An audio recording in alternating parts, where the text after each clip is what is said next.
Today, we discuss the second presidential debate and how this mature-rated program left one candidate calling it a 3-on-1 debate. Then, Black Lives Matter movements dominate the country, but radical fringe groups call the organization with no organization into question. And finally, Nevada's gun loophole initiative has some feeling worried about their rights and others feeling the initiative is long overdue and worth a shot. 4 UNLV panelists are with us today to hash it all out. Thank you for joining us. This is The Scramble.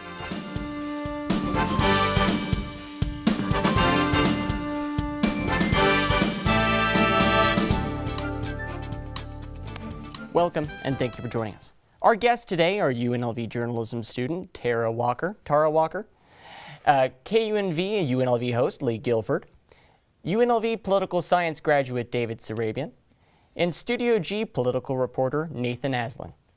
We begin on our first topic.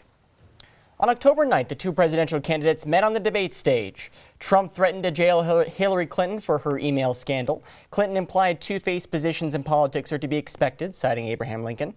Trump admitted to paying no federal taxes and played down his, quote, locker room talk.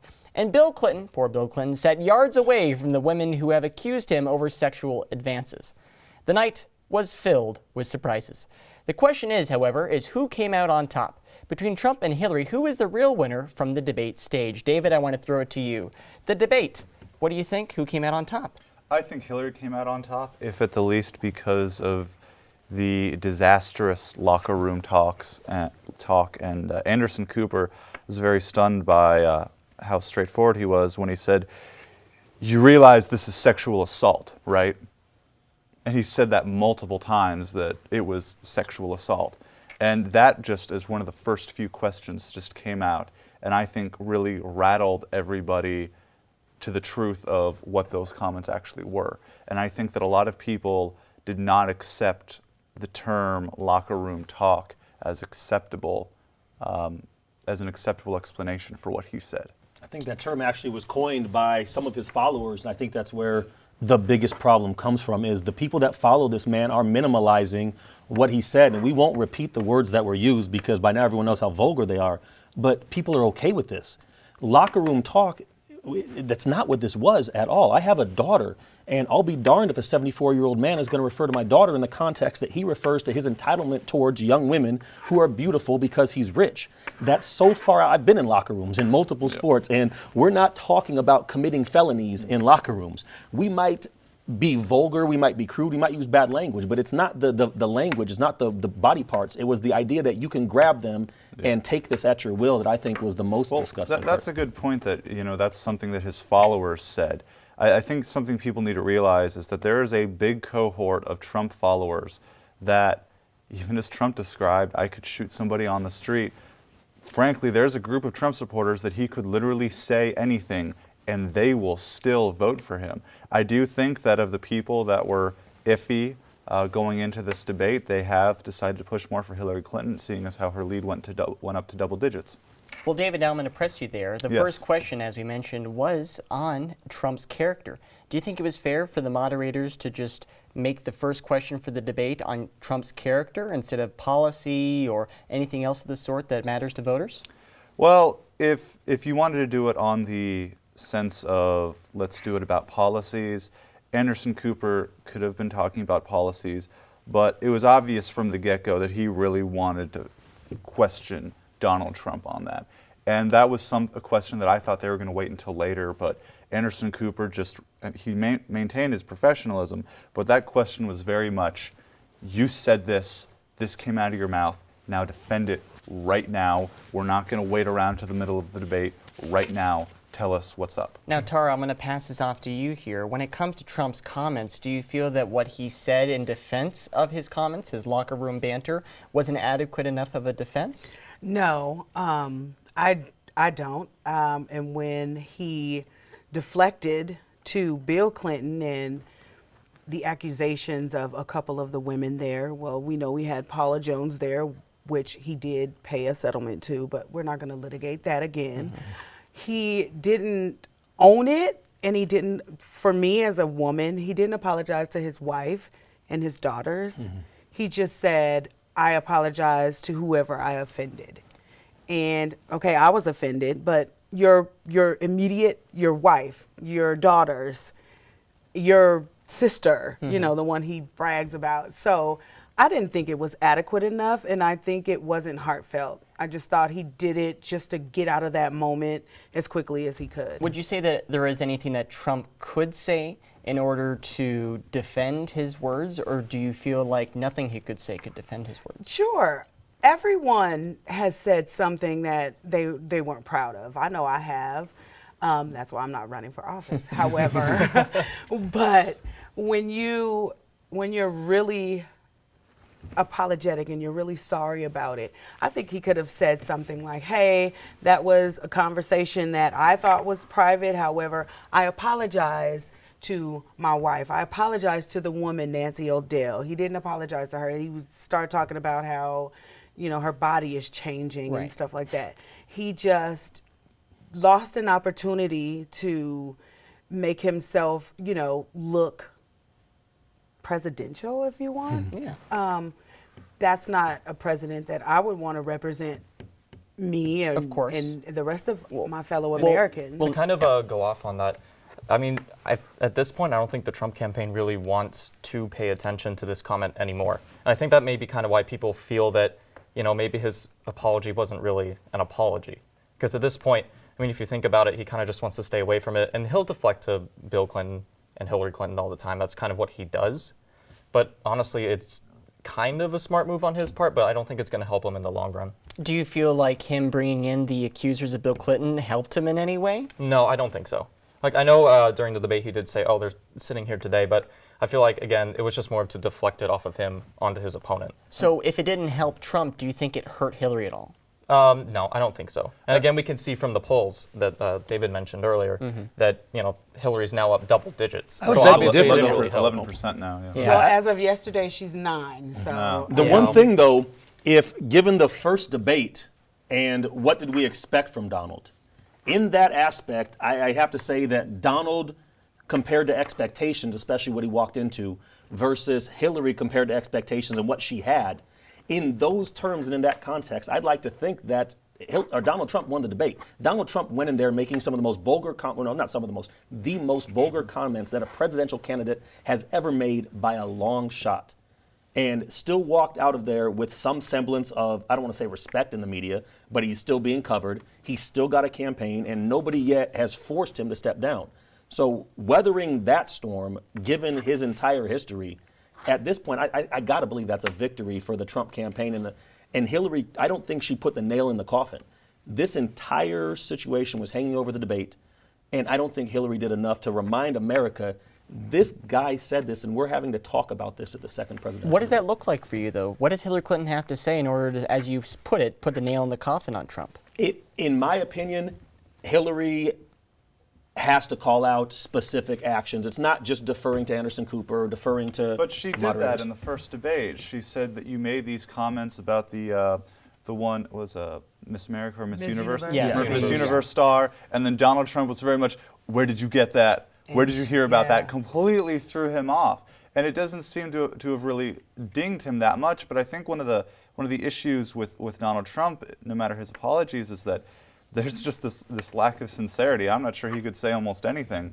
When he apologizes, it doesn't look like an apology. He has this veneer, maybe all he is veneer, of this, I'm this cocky New York real estate developer. But when he campaigns, but there's though. nothing that comes out from the inside. You don't see something like Bill Clinton with Hillary Clinton during Jennifer Flowers saying, this is an internal family thing. We're struggling with it. We saw that sincerity beyond Donald Trump's Bill Clinton's slickness. And we saw this and we believed it. And we don't see that from Donald Trump. And I'm not sure he's going to be able to come out with that if he's even capable of that. But David, isn't that exactly what attracts voters to Trump? That he is someone that speaks off the cuff, that he is a hothead in some sense. It's that he doesn't apologize, and that's something that a lot of conservatives love about him, is that he's not going to apologize for his viewpoints, regardless of what they are. And I understand that's a counterbalance to the whole PC culture, but he's talking about how sexual assault is okay, and quite frankly, from the way he talks, it sounds like he's actually done that. Right. You know what I think when he said I could walk down the middle of Fifth Avenue and shoot someone somebody. Yeah. and not lose a single. That for me, I lost all interest in him as, a presidential nominee, because how could you say that? Right. Do you think it's And- true? And what does that say No, about his I'm campaign saying when he that goes away? I'm saying that it possibly could be true because of the other Right. things that he said and how he's, berated Mexican or Hispanics, Right. Muslims, women, and the like. Right. Well, let's take a look from the people that were on stage to the moderators. CNN's Anderson Cooper and Martha Raddatz, the two posited frank and unflinching questions about strategies for Syria, performing the healthcare system, and the now infamous locker room banter tape. It should not be denoted, however, that an even 7 questions were asked of either candidate, with the first question directed at both candidates. There was a loss of control over the audience, and there were several moments when Trump outspoke the moderators, going even so far to asking them why they weren't asking certain questions of Hillary Clinton. All in all, did the moderators maintain control, and more than that, their neutrality? Nathan, I'm going to pass this off to you. How did the moderators do in your mindset? In my opinion, honestly, I don't necessarily think they did a good job of control. I mean, Donald Trump did interrupt a lot. That was obvious from the first debate. It didn't and again, they kind of pushed back on him and saying, no, stop interrupting. You talked, let Hillary talk now. Right. But he still did it anyway. But I guess that's just because, again, of Trump's personality. Right. So they can't really control that much. In terms of being neutral, I do have to say, at least in my opinion, I noticed that maybe they did kind of pursue Trump a little more than Hillary Clinton. I did kind of notice that, like especially in the beginning. I think it was like the first 30 minutes they spent on Trump's new controversial tape, and it seemed more like they were trying to target him for that, and I get that because it seems, that's the most recent thing that's happened. So let's just pursue it. So if you were the campaign manager for Trump, are you more on the side of leaning that him being Trump works for him, or is him being more political, him being more presidential working for him better? I think honestly it's better if I was a campaign manager, I think, it'd be better for him to be more presidential. Because when he's Trump, his poll numbers go down. Right. But then he starts to be more presidential and it works for him. Right. And I think he kind of did a better job this debate compared to the first debate, because this time he definitely seemed more prepared. Right. And maybe that's why, people are like, oh, he actually did do a better job that time. And again, that could just be because his expectations were so low already. Well, so another thing I want to posit is that Trump did land a couple zingers at the debate. Do we feel that this is something that works for him? Do we feel like this is something that is just very childish or schoolyard-like? James, I got to be honest. This isn't a battle rap. It's a presidential debate. So I don't want Trump following the Nicki Minaj rules of add 2 bars here and a punchline here. Right. I want Donald Trump walking out there, looking the American people in the eye, and saying, I am sick and tired of our subpar education systems. I'm tired of the H-1B visas. I'm tired of whatever he wants to make his issues. It should be that. Saying I would send you to jail as a last spit and then dropping the mic. He's not Jay-Z or Kanye or something like that. And it's one of the most unprofessional presentations of a presidential candidate that I think I've ever seen. And okay, so then David, I want to pass this off to you. Do you feel like, now something I want to pull off for Lee here is that we have seen that zingers do work with the public. It might not be what's best for the public in the sense of informing. We remember the Obama-Romney debates where Obama had some very good zingers that he tossed in. Right. So do you feel like that's something that works here in this set, or do you feel like we should become more informed, we should be a little bit more politically minded? Do you think this is an opportunity for the American public to be interested more in politics, or do you think this is just more status quo, waiting on those zingers? Well, I think a lot of people want the entertainment value of those zingers.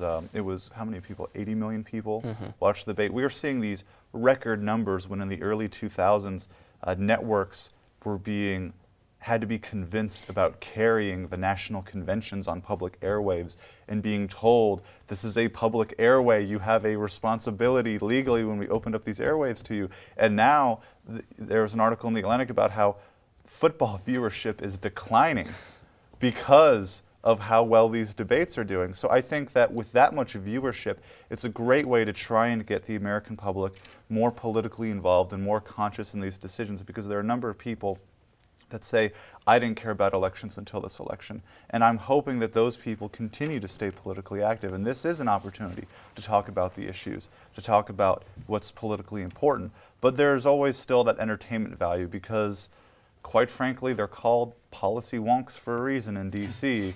Some of this stuff really isn't that appealing. I mean, it's not very entertaining for two people to go up there and talk about the merits and reforms of H-1B visas, Right. and talking about, wow, should there be a pathway for H-1B visas after they get employment in order to become a citizen and get a green card? That's not the kind of thing that's good viewership. Well, Tara, I'm going to pass it off to you here. Just as David said, this was a mature rated program. Do you feel like in your mind this is just the continuation of the evolution of the debate style, or this is actually a point in history where we might have to look at what we're saying and try to make sure that we put it for a more general audience? Yeah, I think it's the latter. I think it's something new. I've never seen, and I've been watching conventions and debates since like 1980. Right. Well, when I was old enough. So this whole campaign season has been nothing like I've ever seen it, and I'm put off by it. I really think that it needs to be geared more toward family. Like I said, I was a 7-year-old kid watching debates and watching conventions, and you saw some of the back and forth Sure. back then, or but let- it's nothing like it is Sure. now. Let's go from that style of the debate and look at the style of the town hall forum style of the debate. We're looking at, should this town hall style forum debate be called into question as well as the candidates? It has been criticized as being arcane and a blatantly obvious venue for zingers and quick quips. These types of debates have been perverted from their past intentions into being ways to overanalyze and find digestible sound bites, all while surrounding it with an involved audience for authenticity's sake. Think Bush's looking at his watch during an audience question in 1992, which was seen as him being above it all and uninvolved. But the audience isn't involved. They aren't allowed follow-up questions if they aren't given a straight answer. They often serve as set pieces of the American middle class for candidates to empathize with, and some become more famous than their questions. Looking at you, Ken Bone. So is this type of debate serving its purpose to draw out information about policy, or is it just purely meant to be one massive PR stunt? Lee, I want to pass this off to you. Is this just the evolution of debate? Should we get rid of the audience-involved town hall forum style of the debate? Does it serve a purpose? I honestly am a fan of the town hall style forum debate when done properly. I think when you look at the candidates, we've done several veterans town halls right here in Las Vegas, and you look at the candidates coming in, being addressed by veterans, and having a room of veterans that they have to speak to about veterans issues. In that manner, it's a lot more productive because everyone is asking them the same line of questions. We're giving them the opportunity to prepare along one line of questioning. To ask them to come out and know everything from Aleppo, however you want to pronounce it, all the way down to Zumanity is a lot to ask of a candidate, and you can't follow up. But a town hall, if we were to say have an educational town hall and ask the presidents how do they plan to fix America's abysmal educational numbers on the worldwide scale. And then we have teachers and we have professors and we have students and we had a bunch of people in those lines come in and ask questions specific to education. I think the town hall would be a fantastic forum for that. Right. When one person steps up and says, how do you feel about the war? And then the next person comes up and says, how do you feel about taxing China? And the next person comes up and says, how do you feel about medical marijuana? I think it's too sporadic for the president of the United States, the most powerful country in the free world, to answer anybody who decides any random question about any topic. And I think that's where the town hall loses its value. Well then, David, I'm going to pass it right back off to you. 7 questions were asked of either candidate. In previous debates, we've tried to hit 9 different topics, 2 for each, equaling out to 18 or 25 different types of questions. Here we were only asked 14. Is this style of debate informing more voters, or is it putting a handicap on what's said and who says it? Well, I think that was that the number of questions asked by the hosts or by the actual town hall people? This was questions that were asked by town hall. All right. So I think that there needs to be more town hall questions because I understand that, and I understand the point of CNN and Anderson Cooper wanting to ask Donald Trump about these questions. That's one of those things where somebody up there that's supposed to be representing the middle class, they're not going to ask that, and they really are not going to press it the way Anderson Cooper would. So I understand why they did that, but I do think that a town hall debate should have more town hall questions. Right. Because there is a time for a regular debate where you just have moderators like Sure. Anderson Cooper and the other person to just ask these tough questions. And I think that the reason why they did less town hall questions and more of the moderator questions was to address this issue with Donald Trump. Well, let's move from the movements on the debate stage to the movements in the streets. Our final question today is on Black Lives Matter, but it first must be prefaced with a quick history lesson. Started in 2013 out of the social media hashtag Black Lives Matter and gaining mass use after the acquittal of George Zimmerman in the shooting death of Trayvon Martin, the movement gained footing. The hashtag became a flag to protest under during the street demonstrations after the deaths of Michael Brown and Eric Gardner in 2014. And since then, the movement became a network with now 37 different chapters in the United States. Now, this movement has no national leadership, meaning no formal hierarchy, no set guidelines, and decentralized leadership. This has led to confusion in the press as to what is a Black Lives Matter movement and what is just a public protest. One such protest in San Diego shut down the I-15, and it was unclear if it was sponsored by the formal organization or just merely a public unrest. The police can't speak to those raising concerns or trying to start a conversation because a group of policemen can't settle a restless crowd and on top of that fix centuries of racism with a conversation. Also, it can be argued, legally speaking, that's not their job to have that conversation. Can this movement be called an organization if it's not organized? Tara, I want to pass this off to you. Is this organization organized, and if so, is that benefiting it or hurting it? Excuse me. No, this organization, from what I can see, is not organized. And one of the websites that they have is disseminating wrong information. So I don't know, Right. what website that is, who they are.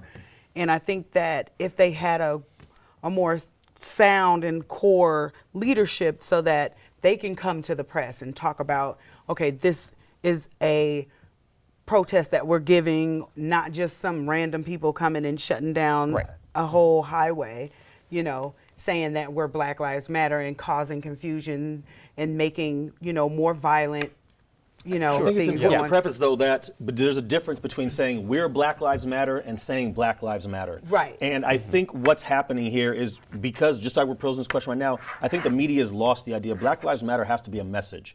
And if it's not a message, then there is no movement behind it. Right. So I think it's important then that we distinguish the message remains, and we can say Black Lives Matter without having to associate any Yeah. particular person with the movement. I don't know. Do you agree? I was just basically going to say, honestly, kind of going off of your point, this really isn't an organized movement. You could see, after there's a cop shooting of an unarmed black person, they always tend to just come out then.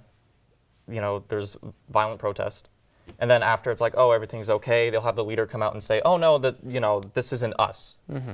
But then you have people in those same violent protests that go ahead and say, oh, this is Black Lives Matter.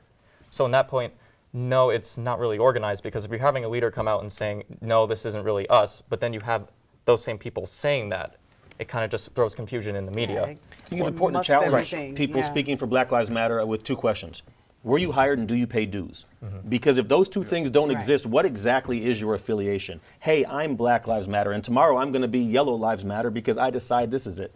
I was fine with the entire idea and movement until I saw somebody go up on stage and collect a paycheck.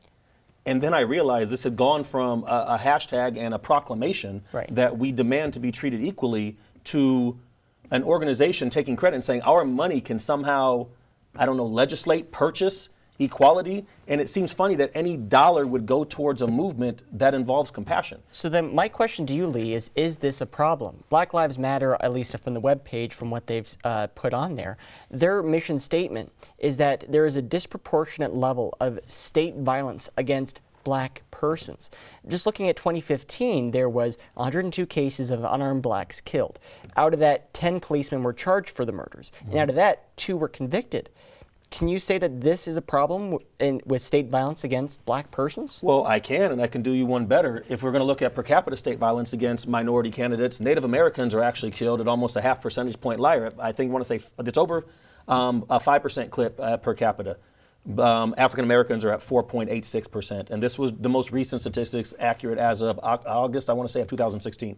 So Native Americans are actually being killed, so we should be saying Native lives matter. We could say all lives matter, but then it's still dismissive of the fact that in this state, police, of whom 38 have been killed so far this year, Of those 38 police officer deaths, 12 of them were retaliatory killings, which means in response to the police's execution or a killing of an unarmed person, officers were killed. It's a horrible idea. It's a horrible way to look at it. But that means 26 officers died in the line of duty. And the justification for all these shootings is that officers' lives are in jeopardy. Well, if over 400 people have been shot this year, and of those, 280 were unarmed, and 26 police officers were killed, they're killing people at a rate 20 times greater than they're losing their own lives. So the idea that police officers are under attack, I think, is the bigger problem. And they're projecting this alleged fear, but it's a self-fulfilling prophecy, onto minority candidates of all sorts. Well, Lee, I'm going to give the final statement then to David here. Do you feel the mission statement is adequate enough? Do you feel this is a problem? And does Black Lives Matter have any sort of organization to it? Black Lives Matter is more like an Occupy Wall Street type of organization, if we can call it that. You have some people that are obviously more prominent due to their speaking skills or their beliefs or their eloquence or whatnot. But there isn't too much of an actual message. They don't really have demands that are universally recognized. They're not saying something like, let's pass legislation that, like civil rights legislation, that if a police officer kills an unarmed minority, that the FBI has to come in, just like when people's civil rights were violated by being killed, unfortunately, in the 60s, that it comes in and gets investigated. I think that is something that a lot of people in this country would be behind. But there isn't that.